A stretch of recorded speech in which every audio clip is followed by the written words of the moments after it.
जय हिंद। देखिए, भारत चीन सीमा पर एकदम मिरर डिप्लॉयमेंट चल रहा है। मिरर मतलब होता है आमने सामने, जितनी उधर फौज उतनी इधर फौज। जिस तरह शीशा में हम देखते हैं जितना उधर दिखता है उतना इधर दिखता है, तो भारत और चीन की सीमा पर मिरर डिप्लॉयमेंट चल रहा है। देखिए, चीन की पूरी मंशा है कि अगले 2 से 3 साल में वो ताइवान को कब्जा करना चाहता है। इसके लिए वो पीओके की बलि दे देगा, क्योंकि चाइना के ही दम पर पाकिस्तान कूटता है, वो इस बार उसको बलि देगा।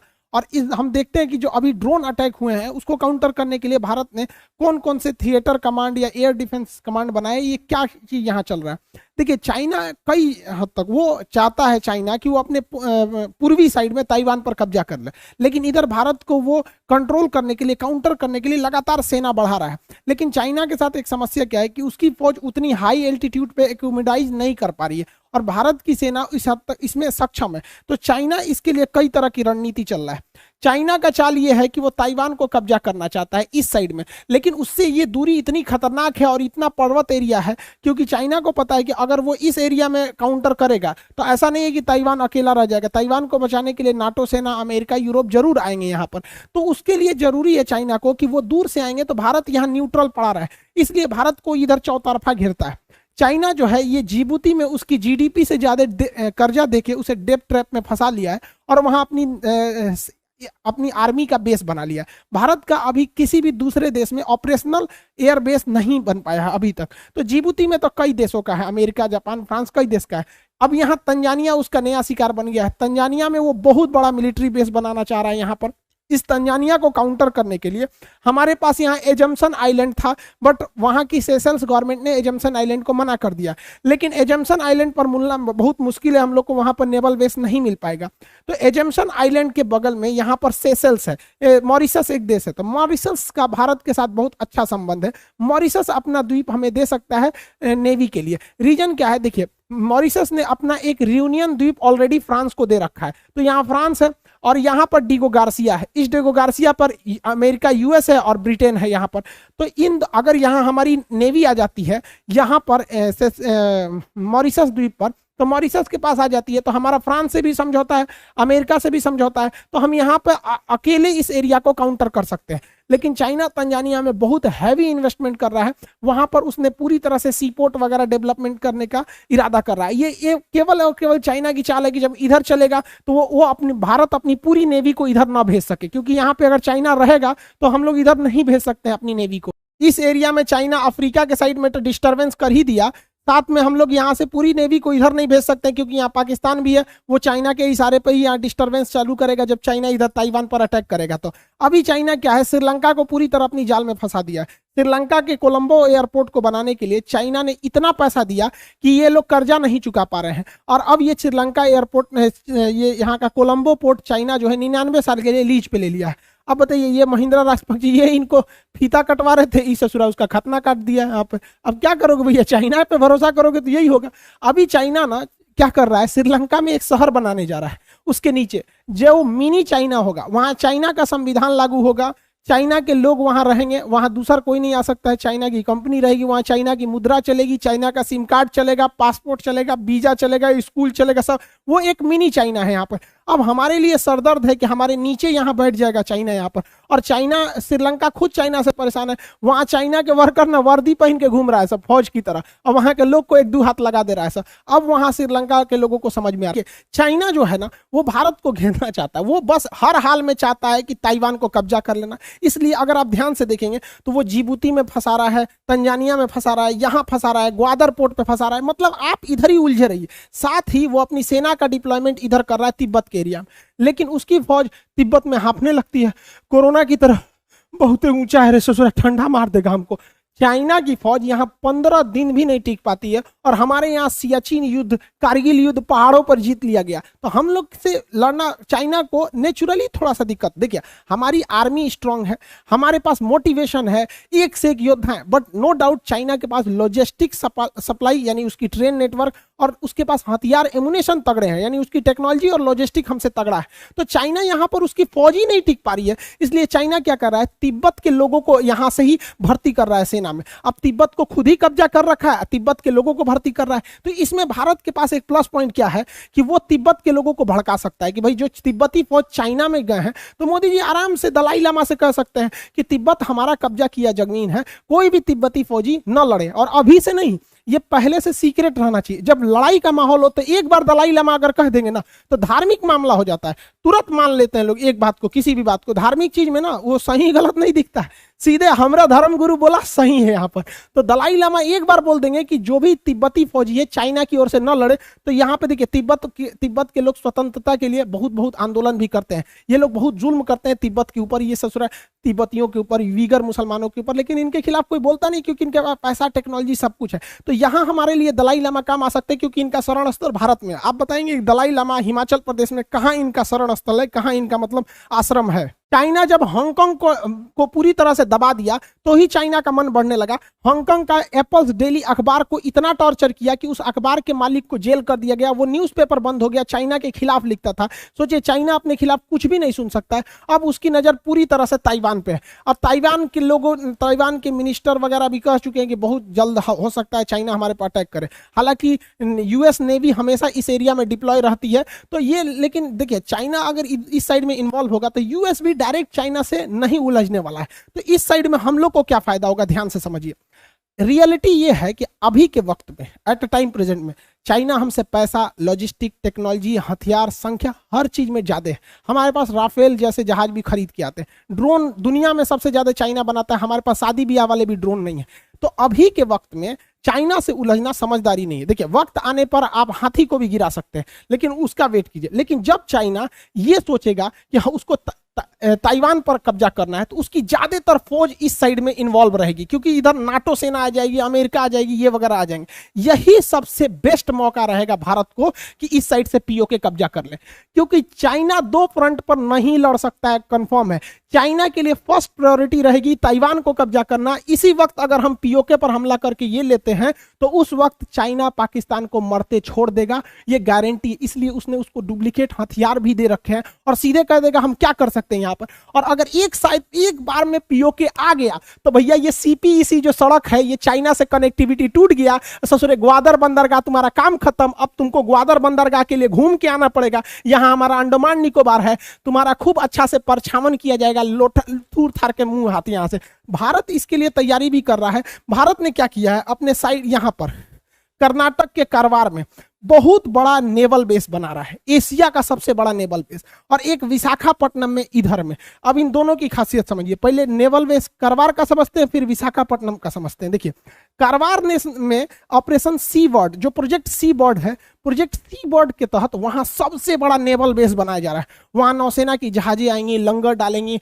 वहां एमुनेशन, हथियार, फ्यूल, रडार रिपेयरिंग, हर चीज करेंगे। इतना बड़ा नेवल बेस होगा, ये एशिया में सबसे बड़ा डोमिनेट करेगा यहाँ पर। और ये पश्चिम साइड में है तो पाकिस्तान इधर से चूचा नहीं करेगा। और साथ में इधर विशाखापट्टनम में, इधर तो हो गया कारवार वाला में, इधर विशाखापट्टनम से लगभग 150 किलोमीटर दूर रामबीली में भारत जो है अपनी पनडुब्बियों को छुपा के रखने के लिए पहाड़ के अंदर खोद दिया। पनडुब्बी, अब यहाँ अंदर कौन जा रहा है किसी को नहीं दिखेगा, पनडुब्बी अंदर अंदर आएगी, घुस जाएगी। और इसके अंदर 6 पनडुब्बियों को रखने की व्यवस्था। देखिए एक यहाँ दिख रही है, 2 यहाँ, 3 यहाँ।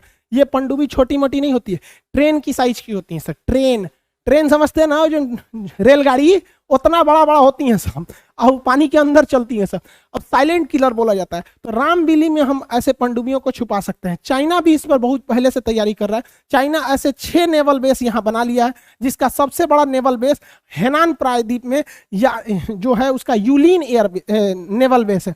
देखिए यूलिन नेवल बेस में यहाँ एक पानी वाली जहाज खड़ी है, यहाँ खड़ी है। आप यहाँ अगर ध्यान से देखेंगे तो एक पनडुब्बी जाती हुई दिखाई दे रही होगी यहाँ से। ये पनडुब्बी इसके अंदर घुस जाएगी यहाँ पे, अंदर पता नहीं चल पाता है यूलिन नेवल बेस पे। हालांकि ससुरा चाइना कितना छुपा है, तो जब हमारा पता चल जाता है तो हमारी सेना को नहीं पता चलेगा, नहीं हो पता रहेगा तो बता तो दिए रहे। इन सब को देखते हुए हमारे तीनों सेनाओं के जो चीफ हैं, चीफ ऑफ डिफेंस स्टाफ, इनके अंडर में थल सेना, वायुसेना, नौसेना, तीनों को ये एडवाइस दे सकते हैं। ये एक तरह का एडवाइजरी बोर्ड होती है, ये तीनों के लिए डिसीजन ले सकते हैं। यहाँ पर इन्होंने कहा है कि देखिए हमारी थल सेना, वायुसेना, नौसेना, ये 3 सेना से अब काम नहीं चलने वाला है। अब हमें और एडवांस बनना है। और कोई सेना, तो आप कहेंगे ये कौन सेना है, तो ये एक और मेरी टाइम कमांड बनाना चाहते हैं। मेरी टाइम कमांड का काम क्या होगा कि भारत के समुद्र में क्या हो रहा है, क्या नहीं हो रहा है, ये सारी जानकारी जुटाने का काम, केवल जानकारी जुटाने का काम मेरी टाइम कमांड के पास होगा। नेवी से हट के इसे बनाया जाएगा। उसके पास एडवांस किस्म के रडार होंगे, हेलीकॉप्टर में रडार लगाए जाएंगे, एवॉक्स जहाजें लगाई जाएंगी, बहुत बड़े आकार के कोस्टल एरियाज में हमको OTH radar, over the horizon radar लगाया जाएगा, जिससे पूरी एरिया पे निगरानी हो। और युद्ध के वक्त में नेवी आएगी। अब आप कहेंगे ये कौन मैटर है? देख बबुआ, प्रैक्टिकली समझाते हैं। जब आप बीमार पड़ते हैं तो डॉक्टर आपकी बीमारी का पता नहीं करता है, वो जांच के लिए जांच घर में भेज देता है। जब वहां से पता चलता है तब इलाज करता है। जैसे मान के चलिए आप कहेंगे डॉक्टर साहब भैया दुखा रहा है, एक काम करो अल्ट्रासाउंड करा के आओ यहाँ पे, तो दूसरे जगह भेजेगा अल्ट्रासाउंड कराने, वो रिपोर्ट देगा अगर किडनी खराब है, किडनी का खराब, निकाल के फेंक दे इसका। तो डॉक्टर क्या करेगा? किडनी फेंक देगा इसका, निकाल के एक एक किडनी पे चले यहाँ पे। तो वही काम होगा अब। हमारी नौसेना केवल काटने का काम करेगी और पता करने का काम, काटना किसको है, थूरना किसको है, ये करेगी मेरी टाइम कमांड। तो बाहर भैया बिपिन रावत जी बहुत बहुत बहुत बहुत बढ़िया काम किए यहाँ पर। और ऐसा एक, ये तो एक कमांड हो गया। अभी देखिए, ये तो नेवी के लिए है, अब देखिए एयरफोर्स के लिए। इन्होंने कहा कि हमारी जो एयर क्षेत्र है, यहां पर भी जो हमारी एयरफोर्स है, इसका काम ये नहीं है पता करना कि कौन आया, ड्रोन आया, जहाज आया, क्या ना। एयरफोर्स का काम केवल थूरना है, जांच करने का काम हमारी एयर डिफेंस कमांड करेगी। तो अब एक एयर डिफेंस कमांड बनने वाला है, जिसके पास हैवी रडार होंगे, सैटेलाइट सिग्नल होंगे, उसके पास एक से एक एवॉक्स विमान होंगे जो पूरी भारत में निगरानी करते रहेंगे कि कोई घुस तो नहीं रहा है यहाँ पर। इसके अलग अलग कमांड्स बनाए जाएंगे और पूरे भारत को रडार पर ट्रैकिंग किया जाएगा। और जब पता चल जाएगा हाँ ससुरा इधर आ रहे हैं, तो जांच हो गया। अब डॉक्टर साहब को बताया जाएगा। डॉक्टर कौन है? राफेल, सुखोई, MiG-29, ये डॉक्टर है, उठेंगे सर ऑपरेशन करके धक देंगे सर, क्या ससुर तो नहीं। तो ये बनने वाला है हम लोग का एयर डिफेंस कमांड। इसी एयर डिफेंस कमांड के पास जिम्मेदारी रहेगी ड्रोन को काउंटर करने के लिए। अब ड्रोन को काउंटर करने के लिए छोटे साइज के रडार आते हैं और इनकी संख्या बहुत ज्यादा लगानी पड़ती है, जो एयरफोर्स के लिए एक हेडेक बन जाएगा। इसलिए ये काम एयरफोर्स से हटा के किसके पास हो जाएगा? एयर डिफेंस कमांड के पास। अब एयर डिफेंस कमांड के पास रडार हैवी पावर के होंगे। अब इनके पास दो तरीका होंगे, एक सॉफ्ट किलिंग, आराम से काटो। सॉफ्ट किलिंग में क्या किया जाएगा? इस रडार का सिग्नल जाम किया कर दिया जाएगा, बस इस ससुरा हुए में रुक जाएगा, कहेगा ए चाचा बोलिए ना दहीने जाए कि बाएं, ओके उंगलियां छोड़ देगा और वहीं रुक जाएगा, बैटरी खत्म, धाए दे नीचे गिर जाएगा। तो एक होता है सॉफ्ट किलिंग, लेकिन एक होता है हार्ड किलिंग, हचाक से काट देने के लिए। तो हार्ड किलिंग के लिए लेजर बीम का यूज किया जाएगा। डीआरडीओ बना रही है और हम बहुत गुप्त रूप से हम लोगों ने इजराइल से समझौता कर लिया है यहाँ पर। तो ये हार्ड किलिंग, तो एक ही जगह पे दोनों रहेगा। छोट मोट ब्याह शादी वाला रहेगा तो उसको सॉफ्ट किलिंग, बड़ बड़ रहेंगे तो हार्ड किलिंग। लेकिन किलिंग मतलब किलिंग, चाहे वो सॉफ्ट किलिंग हो चाहे वो हार्ड किलिंग हो, समझा। इसके अलावा हमारा जो सबसे डिस्प्यूटेड एरिया रहता है, मतलब जो हाईली टेंशन वाला एरिया रहता है, वो यही रहता है। इसी एरिया में भारत को हमेशा टेंशन मिलते रहता है। चाहे ससुरा वो कभी डैम चौक में घुस जाता है, कभी यहाँ गलवान में घुस जाता है, कभी अक्साई चीन में घुसता है, कभी पीओके में, कभी इधर कभी उधर, यही वाला एरिया। तो इसलिए यहाँ भारत का पहला थिएटर कमांड बना दिया जाएगा, जहां नौसेना, वायुसेना, थल सेना तीनों एक के पास रहेंगे सर। एक के रूम में डिसीजन ले लिया जाएगा। पता चला वहां पर कोनो घुसल है आतंकवादी, तो धाए दे, थिएटर कमांड का एक्शन कैसे होगा? आर्मी चलो, कमांडो चलो, पारा कमांडो चलो, हेलीकॉप्टर, राफेल, सुखोई सब चल जो ससुर, चोखा निकाल देगा सब अब ससुर को। तो चोखा निकालने के लिए बनाया जा रहा है थिएटर कमांड। ये बहुत तगड़ा रहेगा हम लोग का थिएटर कमांड। अब देखिए ध्यान से, एक और यहाँ एक डिसीजन लिया जा रहा है हमारे सीडीएस के द्वारा। कहा जा रहा है कि आर्मी को ही कहा जाता है कि आप कश्मीर वगैरह में आतंकवादियों से लड़िए। खास करके कश्मीर में आतंकवादियों से लड़ने के लिए आर्मी ही रहती है वहां पे। अब आर्मी को बार बार डिस्टर्बेंस होता है, उसे चाइना के लिए खतरनाक हथियार रखे कि आतंकवादियों के लिए छोटे छोटे हथियार रखे, टेंशन हो जाता है। तो भारतीय सेना कह रही है कि सेना में से ही जो एकदम लंबे लंबे दुबले मतलब पतले जवान रहते हैं सब, जो खटाखट इधर उधर कूद फान सकते हैं, उनको साइड करके एक टेरर काउंटर कमांड बना दिया जाएगा, जिनका काम यही रहेगा कि आतंकवादियों को खोज खोज के आराम से मारते रहे सब यहाँ पे। तो सेना भी टेंशन फ्री रहेगी, ये लोग तो आराम से सेवा करते रहेंगे आतंकवादियों को। जम्मू एयरबेस पर जो ड्रोन से अटैक हुआ है, हालांकि उसमें एक दो जवान हल्का सा इंजर्ड हुए, बहुत बड़ा क्षति नहीं हुआ, लेकिन पाकिस्तान वालों ने बहुत बड़ा गलती किया और भारत के ऊपर ये एक एहसान कर दिया, क्योंकि हमारे हिंदुस्तान के लोगों में एक खराबी है ससुरा, जब तक ट्रेन हॉर्न ना देगी, आदमी चढ़ने के लिए तैयार नहीं होगा। जब तक स्टूडेंट का टाइम टेबल नहीं आ जाएगा, वो पढ़ने के लिए रेडी नहीं होगा। सच हम लोग बड़ा उटपटांग काम करते हैं। गर्मी के दिन में आदमी छत पे सोया रहता है, पानी टिप टिप होगा, जब तक ससुरा जोर से ना बरसे आदमी भागता नहीं, आधा बिछौना भीगा जाता है। वैसे ही हम लोग हिंदुस्तान में भी हो, जब तक कोनो कांड ना हो जाए हम लोग तैयारे नहीं होते हैं। और पाकिस्तान वालों ने एगो छोटा सा चिटपुटिया वाला बम फोड़ के जम्मू एयरबेस पर कांड कर दिया। अब इस कांड से उनके ऊपर महाकांड होगा। रीजन क्या है कि हम लोग अब थर्ड एयर स्ट्राइक करेंगे, अब चाहे यह सर्जिकल स्ट्राइक हो या एयर स्ट्राइक हो। लेकिन हमें जहां तक लगता है कि अक्टूबर के महीने से ये नेवी का स्ट्राइक होगा। आप लॉजिक सोचिए, पहले थल सेना मारी सर्जिकल स्ट्राइक, उसके बाद अभिनंदन जी मारे एयर स्ट्राइक, का नेवी सबका हाथ ना खजुआता होगा। अब कराची स्ट्राइक होगा, पता नहीं उधरों कोई बम बम फोड़ दे सब वहां पर। तो ये 15 अगस्त के बाद ऐसी संभावना है। ये बिपिन रावत साहब ने भी कह दिया कि वक्त आने पर इसका जवाब दिया जाएगा। अब चूंकि 15 अगस्त से पहले पाकिस्तान में उसका 14 अगस्त को उसका जन्म दिवस है। पाकिस्तान की आज़ादी दिवस नहीं है, पाकिस्तान का 14 अगस्त को जन्म हुआ था, तो जन्मदिन मनाता है। हम लोग तो आज़ादी मनाते हैं, तो वो जन्मदिन मनाता है, तो उस समय थोड़ी सी सिक्योरिटी रहती है। उसके बाद हम लोग उसको धोएंगे लोग। अब पाकिस्तान डरा हुआ है थर्ड स्ट्राइक की वजह से, तो ये रडार और एंटी डिफेंस मिसाइल खरीदा था, एंटी एयरक्राफ्ट, ये मिसाइल हुआ धुआं हो गया। जिस तरह तिरंगा मूवी में नहीं गैंडा स्वामी की मिसाइलें फू फू करके धुआं हो गए, इसमें मालवेयर आ गया है। ये ऐसा खतरनाक है, बटन दबा रहा है तो जो है जी का करके जो है जी उसका मिसाइल रह जा रहा है। कौन दिया है? चाइना दिया है। यहाँ पे देख भैया, इमरान चचा तुमको समझा रहे हैं कि ये खुद चाहता है कि तुम लूटे रहो, क्योंकि तुम्हारी हालत जब जब खराब रहेगी तुम इनके पास भीख मांगते रहोगे। रीजन क्या है कि भैया ये चाहता है, इसके लिए पीओके मायने नहीं रखता, इसके लिए ताइवान मायने रखता है। तुम बबुआ ताइवान लो, हम इससे पीओके ले लेंगे। यहाँ पर समझ में आ रहा है कि नहीं आ रहा है?